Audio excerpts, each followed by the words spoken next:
bom estar na casa do Senhor, louvar o seu nome, sentir a sua presença, o Espírito. E nesta noite de sexta-feira, após uma semana de trabalho, de lutas, a gente chega à sexta já no finalzinho do combustível, né? Glória a Deus. Mas feliz em ver tantos irmãos aqui reunidos para ouvir a palavra do Senhor. Dar boas-vindas mais uma vez, já foi feito esse momento de receber os nossos irmãos visitantes, mas eu quero aqui mais uma vez receber os nossos novos convertidos que estão ali atrás. Eu falei com eles quando entrei, e no final do culto eles vão vir até a frente, nós vamos orar mais uma vez por eles. E também dar boas-vindas aqui ao nosso irmão, eita, que me esqueci o nome agora.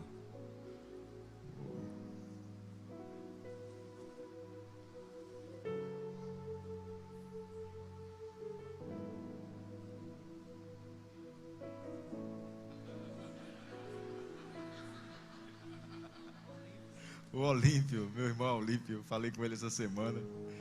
Faz dias que eu já sempre convidava para ele estar de volta, assistir os cultos. Ele disse: não, pastor, eu vou. Ele tá aí está. Deus te abençoe e seja bem-vindo. Também tem outros irmãos que ali há dias que não vinham, também não lembro mais o nome, desaparece da ficha da gente, a gente acaba esquecendo o nome, né? Mas sejam bem-vindos, Deus abençoe vocês. Eu não sei se o irmão Hildson também está aí, eu convidei para que estivesse aqui hoje.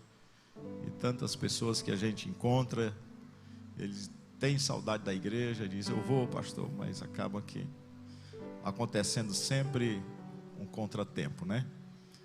Mas que Deus abençoe os nossos irmãos. Também tem alguns que eu não conheço aqui, que talvez seja a primeira vez. Que Deus abençoe vocês de maneira maravilhosa. Ontem eu tive que ir ali à cidade de Independência.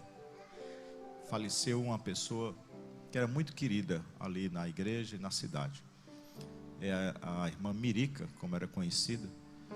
Ela era viúva do primeiro pastor daquela cidade e morava ali ao lado da igreja. Eu acho que algumas pessoas que foram ali em Independência lembram dela. Ela era já uma senhora idosa com 93 anos, mas muito lúcida. E no dia 9, quando eu fui lá dar posse ao pastor, lá no campo, de um novo campo ali em Independência, logo cedo da manhã, ela, sabendo que eu ia para lá, ela se ajeitou, se aprontou, e a filha gravou um vídeo dela feliz que eu ia voltar para a Independência, né? E ela disse assim, que ainda tinha esperança de que antes de Deus levar ela ainda me veria sendo pastor novamente em Independência, né? E não foi do jeito que ela disse, mas foi a última vez que eu vi ela. Me abraçou e ficou tão feliz, oramos ali. E foi realmente o último momento que eu tive ali com eles, com a família. E quando foi essa semana, ela levou uma queda no banheiro, quebrou o fêmur e foi para o hospital, ia fazer a cirurgia, mas acabou indo para a UTI, não resistiu e o Senhor levou. A família de pastores, ela era irmã da esposa do pastor Antônio II do Carmo, também, que era um pastor muito conhecido no Ceará. Eram 3 irmãs, 3 esposas de pastores. E daquela família saíram muitos pastores. Ela é tia do pastor João Bezerra, né? O ex-presidente da nossa convenção. E eu tive que ir para aquele sepultamento, para aquela cerimônia fúnebre. Fui ontem e voltei ontem mesmo. Uma viagem longa, cansativa. Cheguei em casa, já estava próximo da meia-noite. E essa semana realmente foi uma semana de muitas viagens, em correria. E o dia da festa está chegando e a gente vai ficando preocupado. Mas Eu quero que os irmãos estejam todos prontos para nós juntos louvarmos ao Senhor no culto da gratidão por 10 anos da nossa estadia aqui. E eu creio que teremos a visita de muitos pastores e de toda a nossa mesa diretora. Também na quarta-feira o cantor já vai estar conosco, já está tudo confirmado, passagens compradas. Cantor William Nascimento, da MK, é um grande cantor e tem um repertório maravilhoso. Eu creio que a igreja vai amar, vai gostar demais. Então nós teremos 2 dias de festa e todos os dirigentes das congregações estão já sendo informados para que tragam os irmãos. Nós teremos um grande telão ali na frente da igreja. É um telão de LED mesmo, não vai ser telão de data show. Um grande telão de LED ali na frente da igreja, com muitos assentos, pois nós queremos receber as nossas congregações e também muitos pastores que estarão vindo com as suas caravanas. Então, meus amados, a igreja não pula carnaval, graças a Deus, né, mas passa por cima do carnaval, né? Pula o carnaval, não pula no carnaval, né? E então nosso retiro não será no carnaval, no período de carnaval. O retiro da juventude será na Semana Santa. E nesse período os irmãos fiquem em casa, ou com a família, ou no sítio, na fazenda, faz uma viagem, né? Eu estou pensando, faz a dia tirar pelo menos assim uns 2 dias de folga. Eu acho que vou aproveitar agora o carnaval, que é exatamente no meu aniversário, e voltar na terça-feira, no final do dia, para na quarta-feira estarmos aqui juntos, dia 14, né? Então, cuidado e melhor não se arriscar tanto, se preservar nesse período que é tão carnal, né? Meus amados, vamos fazer a leitura de 2 versículos. Na verdade, nós vamos repetir essa leitura, vamos reler, porque o evangelista Cícero leu exatamente no texto que eu vou ministrar esta palavra, mas eu não vou pregar no capítulo todo, né? É só os 2 versículos, os 2 primeiros versículos. E eu comecei a escrever algo e vi que não seria possível pregar esta mensagem toda hoje, pois quando eu comecei, e aí já vi que o conteúdo estava aumentando, e preferi então dividi-la em 2 mensagens, e é isso que eu vou fazer hoje.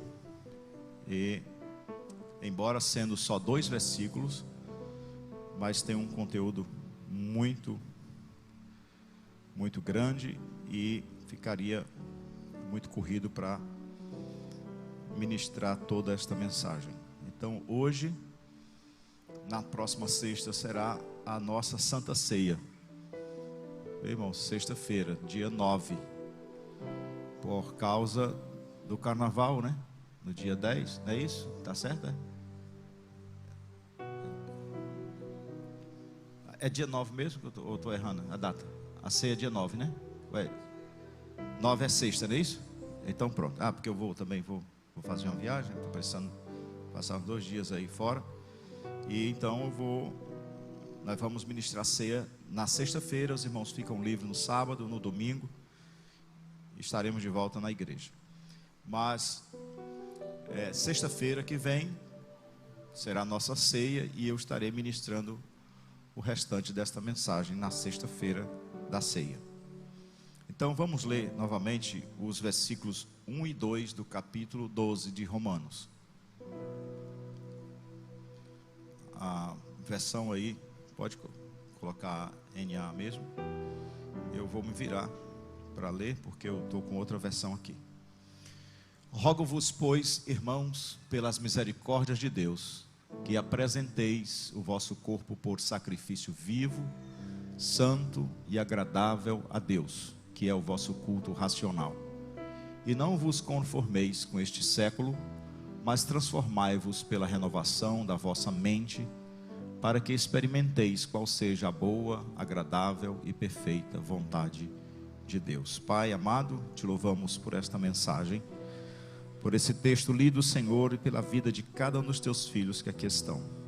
Somente o teu Espírito Santo, que conhece os pensamentos e as intenções do coração, é capaz, Senhor, de ministrar aquilo que cada um precisa. Assim, meu Deus, no abrir da minha boca, que seja ministrada a tua palavra, Senhor, que seja falado aquilo que cada um precisa, Senhor, e que o conhecimento da tua palavra nos renove, nos restaure e nos dê saúde física, mental, psicológica, emocional. Faz, Senhor, o trabalho que só tu podes fazer em nossas vidas, através da tua palavra santa. Amém. Glória a Deus. Amados, já passamos das 8, não vamos nos alongar tanto para não passar do horário. Uma maneira mais fácil da gente compreender estes versos, principalmente o verso 2, mas uma maneira didática é fazendo divisões nesses versículos. Quando nós lemos um texto assim, disparada, né? É como quem come uma comida sem mastigar, não degusta o sabor, né?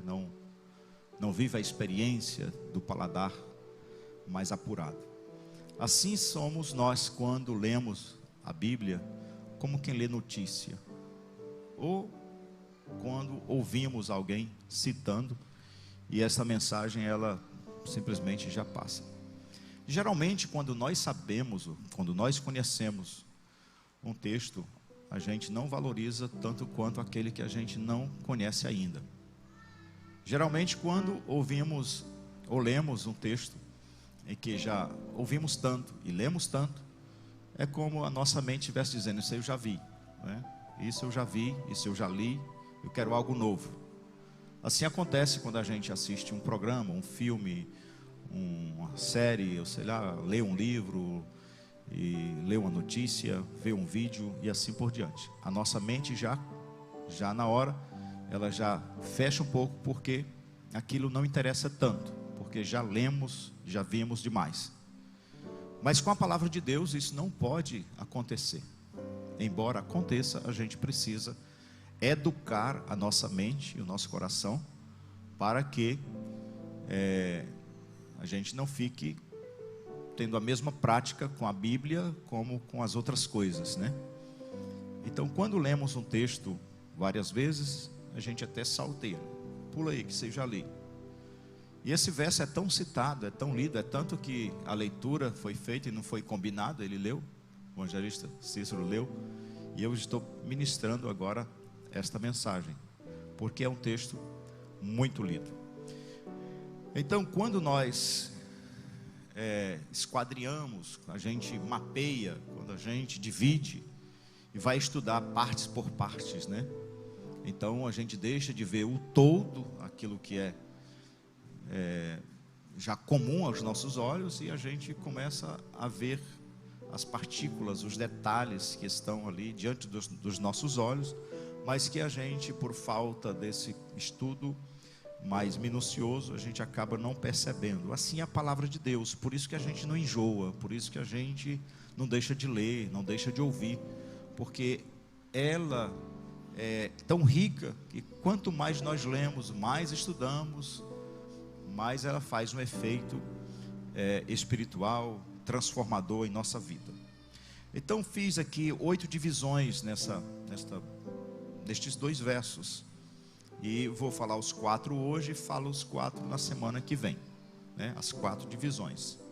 Eu não sei se os meninos conseguiram fazer algum recorte, colocar na tela, mas quando nós lemos os 2 versos, nós podemos dividi-lo, pelo menos dentro da minha visão aqui, didática, para ministrar essa mensagem.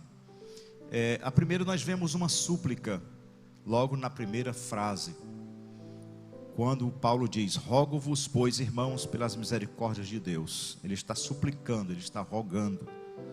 Depois nós vemos um ato voluntário por parte de quem atende esse apelo: que apresenteis o vosso corpo. A terceira parte é uma entrega total. de quem atende este apelo, quem atende esta mensagem, quando ele diz: por sacrifício vivo, santo e agradável a Deus. E vemos um propósito aí, que é o vosso culto racional, uma exortação: e não vivam conforme os padrões deste mundo, uma decisão: mas transformai-vos pela renovação da vossa mente, uma finalidade: para que experimenteis, e um resultado: qual é a boa, agradável e perfeita vontade de Deus. Vamos então caminharmos aqui juntos e vendo essas 4 primeiras partes desses versos. Uma súplica é o que Paulo faz aos irmãos de Roma. E aqui Paulo não está ordenando, diferente de outras passagens, quando ele manda, quando ele ordena. Ele está rogando. Na verdade, rogar aqui é a mesma coisa de exortar, de fazer um apelo, de insistir, de implorar. Paulo então está implorando aos irmãos. Agora, tente entrar um pouquinho no pensamento, na mente de Paulo, nos sentimentos, conhecer os sentimentos de Paulo quando ele faz este apelo, quando ele implora para que os irmãos possam atender o seu pedido. Hoje nós estamos lendo aquilo que foi dito, não é? Praticamente ao vivo, ou seja, Paulo mesmo escrevendo, e com certeza em algum momento falou isso para alguém, mas ele está agora rogando aos irmãos, ele está apelando, suplicando. Veja, irmãos, como isso é profundo, suplicar. O apóstolo está suplicando aos irmãos, e ele usa aqui um outro recurso, pelas misericórdias ou pelas compaixões. Nós vemos essas duas palavras dependendo da versão: pelas misericórdias de Deus ou pela compaixão de Deus.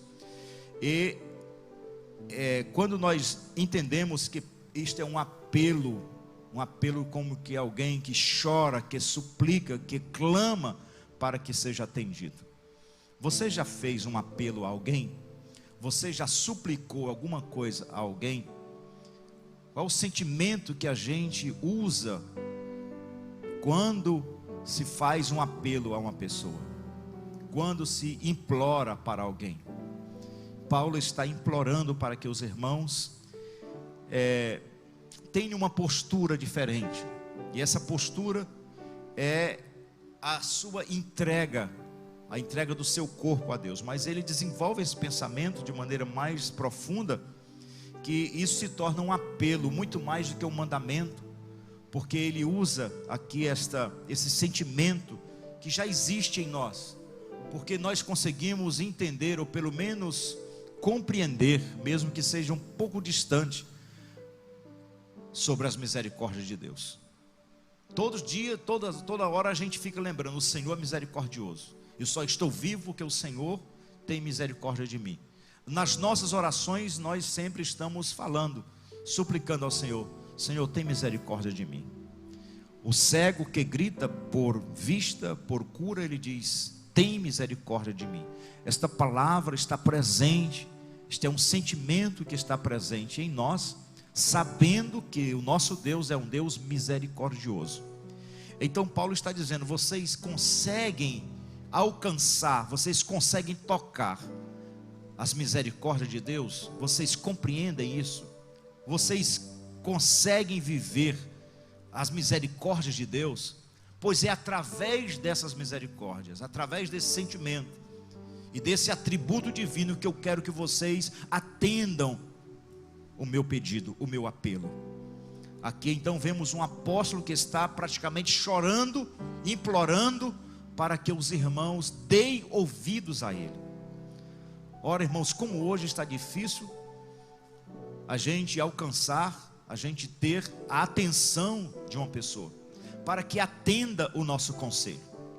E muitas vezes eu me sinto quase que inútil diante de algumas situações que alguns irmãos estão vivendo, que vêm até a mim e que querem ouvir uma palavra, mas na maioria das vezes querem uma confirmação, querem um apoio, não querem ouvir realmente uma palavra do pastor. Isso também acontece quando essas pessoas falam com Deus. Muitas pessoas, ao falar com Deus, ao suplicar, ao pedir as coisas a Deus, não estão querendo realmente saber qual é a vontade de Deus, mas sim ter a confirmação de Deus. Então, ter a atenção de alguém hoje para ouvir o pastor, não é ouvir o pastor no púlpito, é ouvir o pastor no aconselhamento, que é muito mais difícil. Ouvir uma pregação não é difícil, é gostoso, é bom se ouvir uma mensagem, uma pregação. Mas ouvir uma exortação individual, e ela direta, não é para todo mundo. Ouvir um conselho, ouvir um apelo, poucas pessoas querem. E Paulo aqui está com esse sentimento de fazer este apelo aos irmãos. E entendo que Paulo está observando a situação do momento, a situação do mundo. E ele está com aquele sentimento do próprio Cristo, de que os discípulos, quando Jesus ora por eles, que esses discípulos, eles, mesmo não podendo ser tirados do mundo, mas que eles sejam guardados dentro desse mundo, que eles sejam protegidos. E Paulo está também com esse mesmo sentimento, para que os irmãos não se envolvam, não se entreguem a este século, a este mundo. E um dos textos que falam sobre isso é o de 1 Tessalonicenses, capítulo 2, versículos 3, 11 e 12. Ele diz assim: pois a nossa exortação não procede de engano, nem de impureza, nem se baseia em dolo. E sabeis ainda de que maneira como pai a seus filhos, a cada um de vós, exortamos, consolamos e admoestamos, para viverdes por modo digno de Deus, que vos chama para o seu reino e glória. Uma das grandes atribuições de um ministro, de um apóstolo, de um pastor, de um presbítero, daquele que ensina, é exortar. Embora esta palavra exortar não soe muito bem aos ouvidos das pessoas, mas exortar, quem exorta, exorta com amor, e exorta com a capacidade de convencimento pela palavra de Deus. E exortar não é fácil, porque exortar não é falar dos erros das pessoas, não é dar indiretas, não é ouvir conversas e usar isto contra as pessoas. A exortação, ela vem molhada, ela vem umedecida pela palavra e pelo amor de Cristo. Não é algo seco que entala, que as pessoas ao ouvir têm dificuldades de ingerir. A exortação, ela vem com o propósito de abençoar as pessoas, de abençoar a igreja. Por isso exortar não é fácil.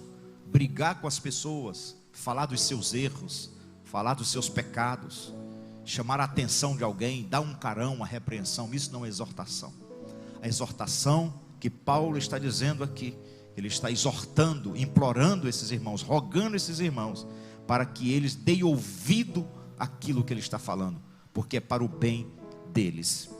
E depois dessa súplica, que está na primeira frase do primeiro versículo, nós vemos este ato voluntário de quem ouve a exortação. Ora, aquele que ouve uma exortação e volta para casa, como num culto desse, e volta para casa dizendo: Deus me exortou, na mensagem do pastor teve algo que falou profundamente comigo, e eu vou mudar. Aquilo mexeu com a minha mente, mexeu com o meu coração. Deus falou comigo através daquela mensagem.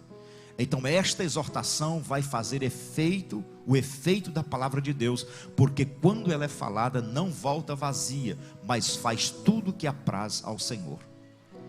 A exortação é recebida como um ato voluntário, E ele está dizendo que apresenteis o vosso corpo. Apresentar, o que é isto? Apresentar é a mesma coisa de entregar. O Senhor não toma o nosso corpo. O Senhor não toma o nosso corpo. O Senhor não invade o nosso corpo. Ele espera que a gente entregue a Ele, como um ato voluntário, como algo que foi trabalhado pelo Espírito e pela palavra de Deus. Não é a igreja que faz esta lavagem mental, cerebral, sentimental, de convencimento, de persuasão humana. Não. Quem trabalha no coração das pessoas, dos crentes, é o Espírito Santo, para que de maneira voluntária ele se entregue a Deus. Assim como o ofertante que ia no seu rebanho e tirava no meio do seu rebanho um cordeiro, um cabrito, e levava de maneira espontânea até o sacerdote para ser sacrificado. Assim também Deus espera que cada um de nós se entregue a Ele de maneira espontânea, sem ser preciso alguém, uma liderança esteja cobrando, porque isso seria um culto forçado, e isso não tem graça diante de Deus. Então, aqui Paulo expressa a ideia de colocar o corpo à disposição de Deus. Muita gente hoje, nesse tempo atual, espera que Deus esteja querendo apenas o seu coração, os seus sentimentos, a sua alma, e o corpo fica ainda vulnerável a este mundo. O corpo fica a serviço da carne, a serviço das trevas, como se o corpo fosse parte não importante para Deus, e não fizesse parte desse culto, não fizesse parte da adoração, como se o corpo fosse algo descartado. Mas a Bíblia não nos ensina assim. Apresentar ou entregar indica uma ação voluntária, embora sofra uma influência direta e positiva do Espírito Santo, ela não deixa de ser voluntária. O cristão deve admitir que o seu corpo pertence a Deus e que deve ser separado para o uso dele.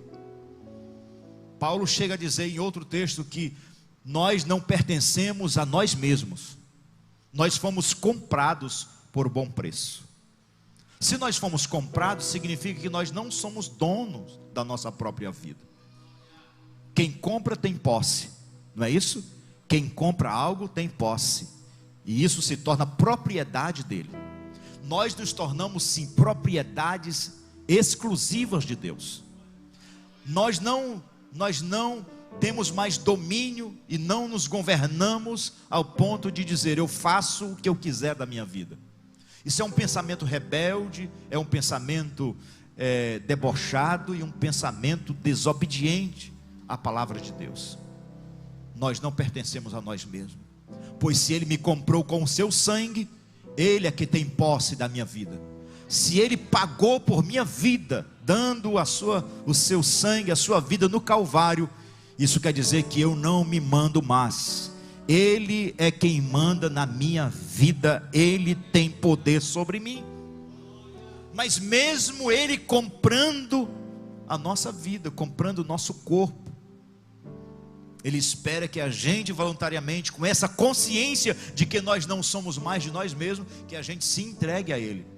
Como Jesus é maravilhoso, como Ele é educado, como Ele é fino, porque Ele deu a vida por mim e por você. Mas mesmo assim Ele espera que você, sabendo disto, creia no seu sacrifício, mas Ele não invade, Ele não toma o seu corpo à força. Ele espera que você voluntariamente diga assim: Senhor, eu não me pertenço mais, a minha vida completa, plena, pertence a Ti e não a mim. Por isso eu a entrego em Tuas mãos, e faz, Senhor, o que Tu bem entenderes da minha vida.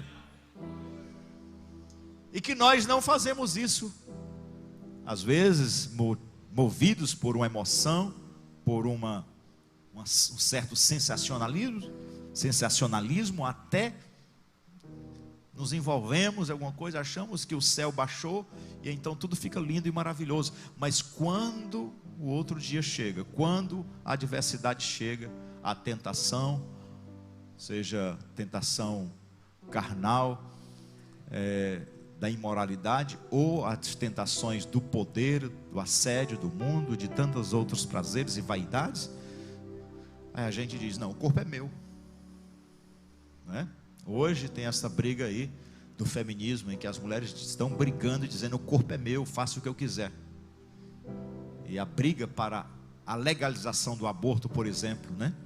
O corpo é meu, eu posso abortar, posso engravidar quantas vezes quiser e abortar quantas vezes quiser. O corpo é meu, eu mando nele, eu faço o que eu quiser dele. Embora que os crentes não estejam ainda nesse nível dessas ideias, mas já começa a entrar em nosso meio, como por exemplo o uso da tatuagem. O corpo é meu, por que eu não posso colocar uma tatuagem? Aí a mulher se exibe na rua, veste uma roupa indecente e diz: ninguém tem nada a ver com a minha vida, o corpo é meu, não é? Alguns bebem ainda uma dose, uma cerveja, e se arriscam, né, nos pecados, e dizem: ninguém tem nada a ver com a minha vida, sou maior de idade. Mas somente aqueles que não têm a plena consciência que já foram comprados por Jesus é que pensam desta forma. Mas o seu corpo, e aqui não se trata apenas do corpo físico, Paulo está falando no todo, da plenitude do ser, corpo, alma e espírito, pertencem a Deus. Aleluia, bendito é o nome do Senhor. E ele disse que apresenteis o vosso corpo, e esse termo ele pode ser usado por entregar. Nossa, que coisa maravilhosa, irmãos, é entregar aquilo que não é meu, é dele, mas sou eu quem entrego. Glória a Deus. Entende-se que Paulo, ao usar a palavra corpo, ele esteja se referindo à totalidade do ser, do homem, da pessoa. Pois através dos membros do corpo nós expressamos plenamente tudo que somos e executamos todos os nossos propósitos e vontades. Veja o que Paulo diz aos Romanos no capítulo 6 e nos versos 11 a 14. Ele diz: assim também vós considerai-vos mortos para o pecado. Veja como isso é forte. Quando o pecado e o assédio bater na sua porta, você diz para ele: eu estou morto para ti. Ou seja, eu não tenho mais, não sofro mais nenhuma influência. Mas como isso é difícil. Mas ele diz assim: olha, considerai-vos mortos para o pecado, mas vivos para Deus em Cristo Jesus. Não reine, não domine portanto o pecado em vosso corpo mortal, de maneira que obedeçais às suas paixões, nem ofereçais cada um os membros do vosso corpo ao pecado. No texto lá que nós estamos estudando, está dizendo que nós devemos oferecer o nosso corpo. Aqui ele está dizendo: não ofereçam os vossos membros, o membro dos vossos corpos, ao pecado. Veja que o pecado que está em nós, a natureza caída, pode sim ter ainda poder sobre os nossos sentimentos e as nossas vontades, e fazer com que a gente se entregue ao pecado. Mas aqui nós devemos ter o poder de decisão, e essa decisão é voluntária, e Deus espera que eu e você tenhamos essa ação voluntária, de entregar a Ele toda a vida, todo o corpo. E então ele diz assim: como instrumentos de iniquidade, mas oferecei-vos a Deus, oferecei-vos a Deus como ressurretos dentre os mortos, e os vossos membros a Deus como instrumentos de justiça, porque o pecado não terá domínio sobre vós, pois não estáis debaixo da lei, e sim da graça de Deus. E o que vai fazer você ter forças para se entregar a Deus é a graça de Deus que está sobre a sua vida. Porque sem a graça o homem se entrega totalmente ao pecado. Sem a graça o homem está vulnerável, ele é refém dos desejos, dos pecados. Sem a graça o homem está morto. está morto para Deus e vivo para o pecado. Mas quando a graça vem sobre ele, ele morre para o pecado e ele se entrega completamente ao Senhor. E se entrega de maneira voluntária, aleluia, não é forçada, não é como alguém que é puxado para vir para a igreja, mas é alguém que diz assim: alegrei-me quando me disseram, vamos à casa do Senhor. Aleluia. Então entregue-se ao Senhor, como um ato voluntário. Terceiro, como entrega total, não é uma entrega parcial. Não é, Deus não quer apenas tua mente, teu coração para realizar alguma coisa através de você. Ele quer muito mais do que mente, que sentimento, que coração, que alma. Ele quer você por completo. E ele diz aqui nessa entrega total, por sacrifício. E esse sacrifício ele tem sim aqui algumas características que precisam ser observadas. E por sacrifício vivo, santo e agradável a Deus. A entrega do corpo caracteriza um sacrifício. Se vocês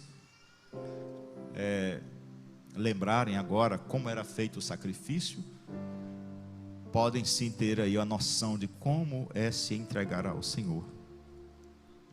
O sacrifício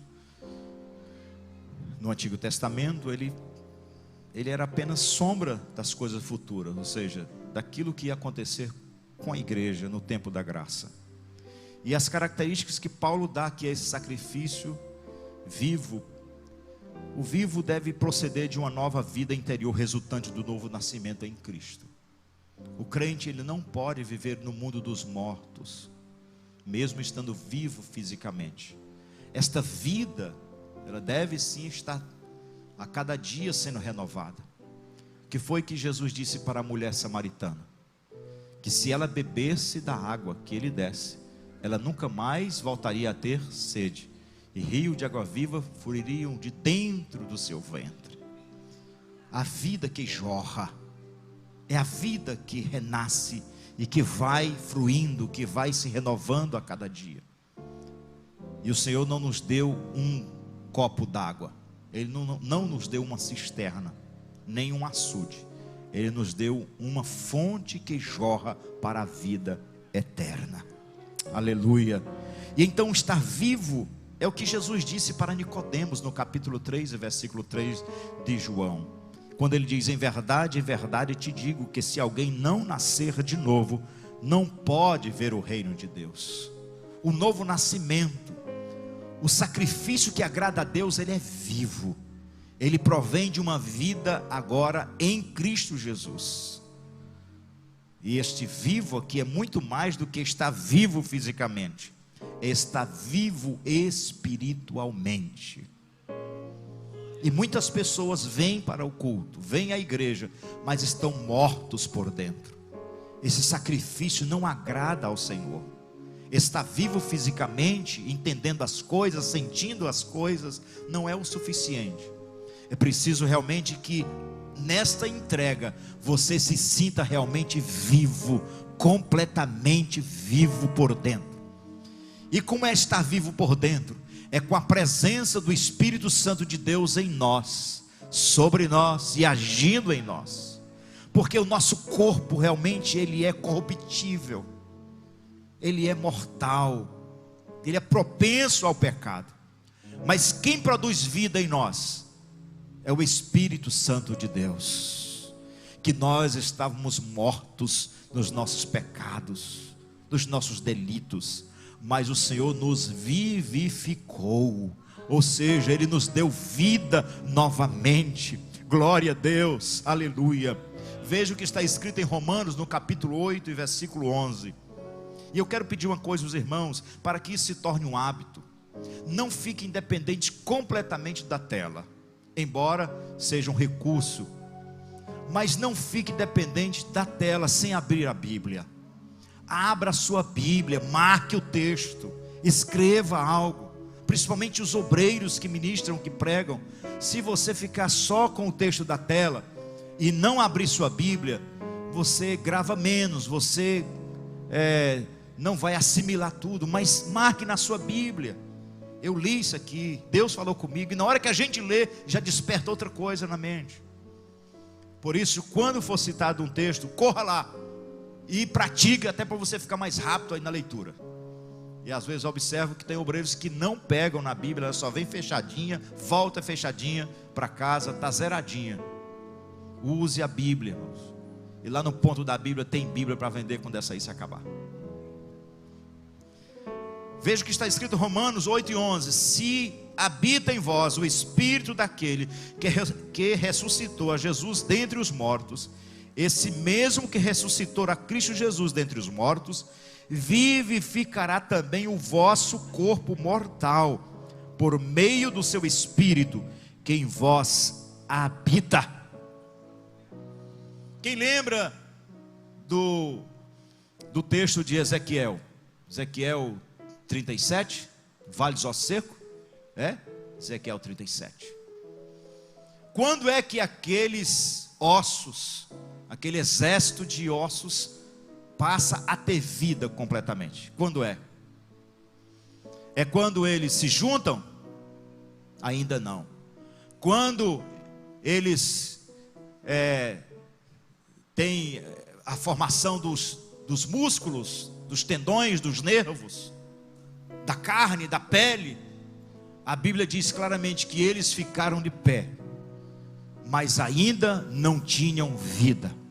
E então o Senhor diz para ele: profetiza sobre eles. E quando ele profetiza sobre aquele grande exército, que até então era um vale de ossos secos, veio o Espírito de Deus sobre eles, e eles tiveram vida. Você só tem vida completa quando o Espírito de Deus está em você. Como tem gente enganada nesse mundo, vivendo em todo tipo de pecados, distante de Deus. O corpo está gritando, falindo já com a carga do pecado, e achando que estão vivos, estão mortos. Tem pele, tem carne, tem pele, tem tudo, mas falta a vida interior. Aleluia, glória a Deus. E assim, quando Paulo está dizendo: olha, vocês devem apresentar-se a Deus, se entregar a Deus, mas não se entregue como morto, não. Não se entregue como mortos, falidos. Se entreguem como corpos vivos, cheios de vida diante do Senhor. E tem crente que está quase morrendo, mas receba vida hoje, em nome de Jesus, e seja renovado. Depois de ter vida, ele fala sobre santo, sacrifício vivo, sacrifício santo. Santidade é o resultado do sacrifício de Cristo e do trabalhar constante da sua palavra em nós. Se Jesus morreu, ele deu a sua vida para que agora o homem tivesse não só salvação, mas para que este homem fosse libertado do pecado, separado do mundo e fosse santificado. Por isso a Bíblia nos chama de santos. E somos santos não pela perfeição, mas pelo sacrifício vicário de Jesus no Calvário. Aleluia! E pelo seu sacrifício nós somos santificados. Aleluia! Diz o texto de Hebreus capítulo 10 e versículo 10, quando ele diz: nessa vontade é que temos sido santificados, mediante a oferta do corpo de Jesus Cristo, uma vez por todas. Como era aqui no Antigo Testamento, o homem ficava livre dos seus pecados quando uma oferta era oferecida pelo pecado. Só que agora Jesus, ele é a oferta pelo pecado. E o domínio do pecado que estava sobre nós já não existe mais, porque Jesus se doou, se deu como oferta por os nossos pecados. Que coisa maravilhosa. Aleluia. Não tinha nada nesse mundo que pudesse nos tornar santos, porque éramos desprezíveis, miseráveis, cego, pobre, nu, mancos, aleijados, chagados, leprosos, imundos. Aleluia, mas o sangue de Jesus tirou tudo isso de sobre as nossas vidas. Glória a Deus. Ele tirou todas estas misérias e mazelas que nos condenava, e Ele rasgou a cédula da condenação que estava sobre nós. Aleluia, aleluia. E o sangue de Jesus Cristo nos purifica de todo o pecado. O que é purificação? É santificação, é tirar toda a impureza, tudo que não presta, e não tem nada que faça este serviço a não ser o sangue de Jesus. Seja santificado pelo sangue de Jesus na sua vida. Aleluia. E ao se entregar como sacrifício, se entregue como santo e não como impuro, não como imundo, como outrora, mas se entregue como sacrifício vivo e santo, separado.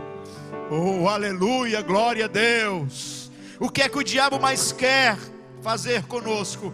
É manchar a nossa vida, manchar as nossas vestes, para que esta ideia de santidade que o Senhor criou e desenvolveu em nós, ela seja tirada. Mas quem sou eu para ser chamado de santo? É verdade. Quem sou eu? Quem é você? Nós somos realmente pecadores. Mas o diabo, ele respeita o poder do sangue que está em você. Oh, remanda, carabassuriede, remanda, rebas. Aleluia!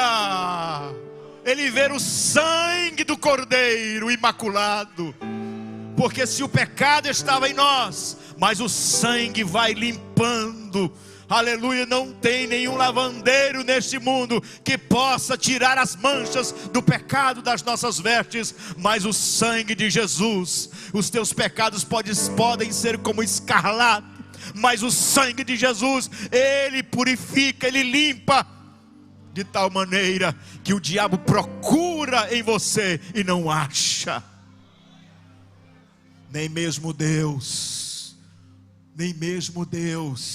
porque a Bíblia diz que quando o Senhor nos perdoa, Ele diz que dos teus pecados eu não lembro mais. E assim como está distante o Oriente do Ocidente, assim também estão distantes de mim os vossos pecados, por causa do sangue do Cordeiro. Faz com que os pecados estejam tão longe que Deus não os veja.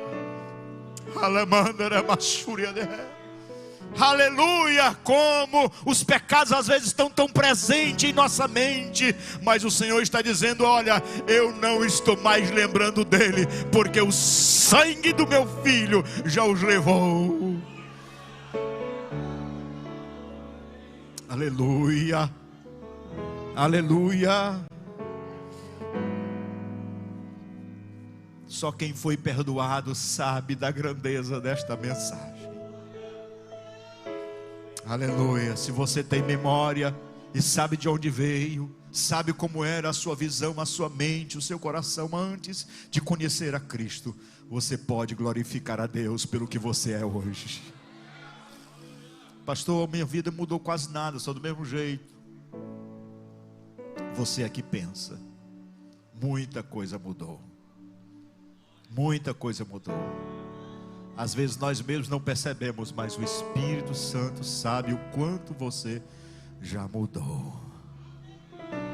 Primeiro porque você era inimigo de Deus. Oh, aleluia. Você era inimigo de Deus, distante de Deus. Você era treva. Você era só pecado. Mas hoje não, você é luz. Você não é mais só pecado, você é templo do Espírito Santo. Aleluia. Você não é mais cego, hoje você enxerga, hoje você vê, você contempla Deus, contempla o céu pela fé, contempla o arrebatamento. Oh, aleluia.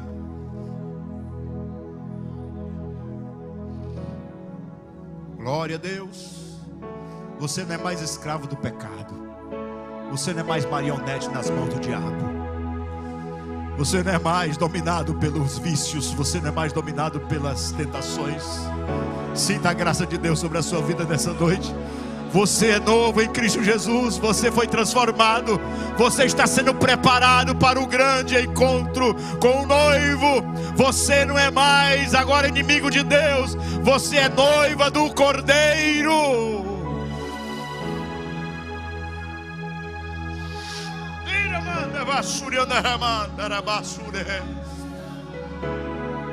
Aleluia.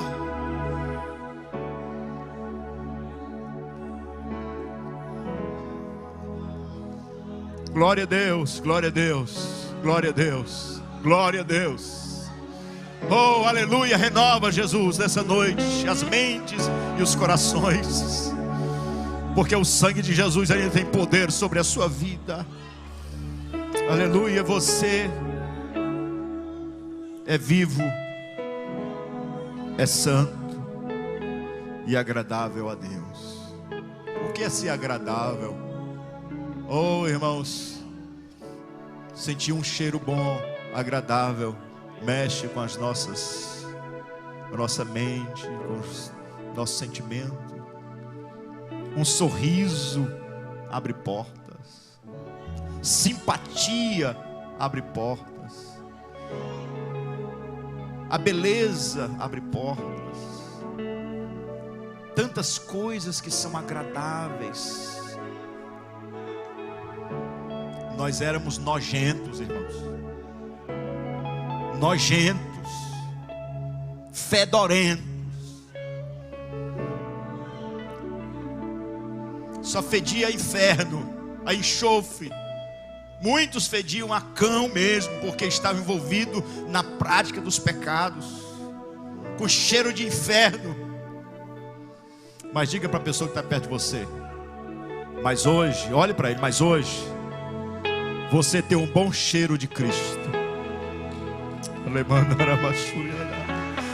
Oh glória, você tem um bom cheiro de Cristo. Você cheira a céu, você cheira a eternidade, você cheira a beleza, a riqueza. Como eu sinto a presença do Senhor aqui nesse lugar. Você não fede mais a morte, você tem cheiro de vida. Aleluia.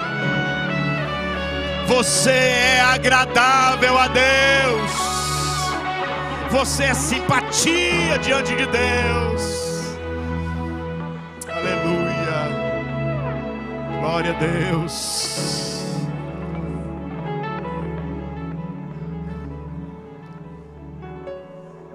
E tem uma frase muito bonita no Antigo Testamento: Senhor, se achei graça diante dos teus olhos. Aleluia. Ou seja, se eu conseguir chamar a tua atenção em alguma coisa, se tu simpatizou comigo, Senhor, se tu tens alguma afeição a mim, olha como nós estávamos distante de Deus, mas Jesus chegou na nossa vida e disse assim para o Pai: olha, Pai, como Ele é engraçadinho. Olha como ele é gente boa.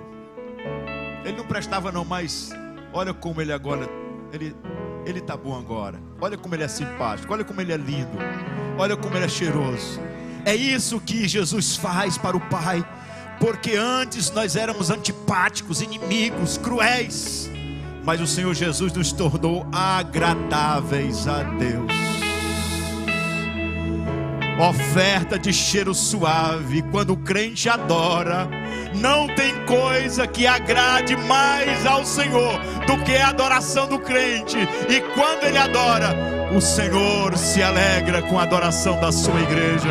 Por isso adore nessa noite.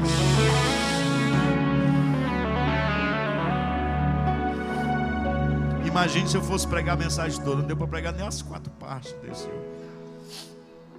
E quarto, um propósito. Qual é o propósito? É que o vosso culto, que é o vosso culto racional. Há tantos debates, tantas divergências desse termo, irmãos, porque aqui o termo, na sua tradução direta, é lógicos, que dá a palavra lógica, e ou razoável ou racional. Ainda alguns que dizem e podem, em algumas versões até usam espiritual, que é o vosso culto espiritual, culto racional. Mas sabe o que Paulo está realmente querendo dizer? É que o culto racional, ou seja, o culto que tem lógica, é quando ele é completo. Não tem lógica você cultuar por metade. Por isso ele está dizendo que entrega o seu corpo. E o corpo está falando de toda a essência do homem, de tudo que ele é, dos seus pensamentos, das suas vontades, dos seus desejos, do seu corpo em si. Então Paulo está dizendo, olha, aquele que entrega o seu corpo por inteiro. O culto é racional, tem lógica quando ele é feito dessa forma. Porque pegando o princípio do Antigo Testamento, quando o animal era levado, ele não podia ser levado faltando nenhum pedaço. O sacrifício tinha que ser completo. Não podia ter manchas, não podia faltar um pedaço da orelha, não podia faltar um pedaço, seja qual fosse a parte do corpo do animal. Ele era completo. Então Paulo está dizendo assim, olha, só tem racionalidade, só tem lógica se o corpo foi entregue completamente. Por isso que algumas pessoas não conseguem agradar a Deus, porque não se entregam. Entregam partes da sua vida, parte do seu corpo. Mas a ideia aqui só faz sentido seguindo esse princípio. Não é questão de ter a lógica, de ser racional. É claro que é racional, porque ninguém é louco. Porque até mesmo os loucos são racionais diante de Deus. Então, seguindo esses princípios, aqueles que foram grandemente favorecidos se oferecem a Deus integralmente, como sacrifício vivo, santo e agradável a Ele. Quem foi alcançado pelo Senhor e usufrui de todos os benefícios de sua graça, se entregam completamente. Por isso Pedro, entendendo isso, quando Jesus disse, eu vou lavar os teus pés, não, teus pés não lava não, é preciso, se você não deixar, você nem tem parte comigo, então lava logo da cabeça aos pés. Ou seja, Pedro estava tendo exatamente esse pensamento, é tudo. É como óleo precioso que desce sobre a cabeça, sobre a barba e vai até as orlas. Nós temos na Bíblia tantos versos, tantos textos que falam sobre essa ideia de plenitude na entrega. E veja o que Paulo diz aos Colossenses no capítulo 3, versículo de número 23.